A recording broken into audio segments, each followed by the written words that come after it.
Doctor Mohammad ইউনূসের সঙ্গে বৈঠক শেষ করে মির্জা ফখরুল ইসলাম সাংবাদিকদের সাথে কথা বলেছেন।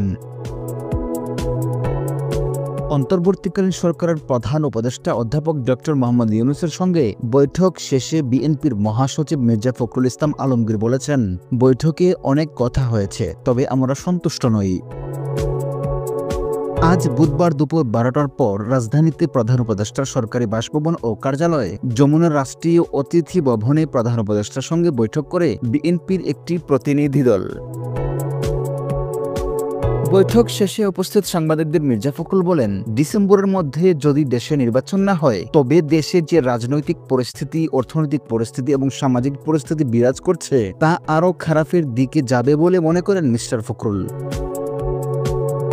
তখন এটি নিয়ন্ত্রণ করাও বেশ কঠিন হয়ে যাবে। তিনি আরও বলেন, পূর্বে 10 ডিসেম্বরের মধ্যে নির্বাচনের কথা বলা হয়েছে, কিন্তু প্রধান উপদেষ্টা সময়টাকে টেনে ডিসেম্বর থেকে জুন পর্যন্ত নিয়েছেন। কিন্তু আমরা বলেছি ডিসেম্বর মাস হলো নির্বাচনের কাট অফ সময়।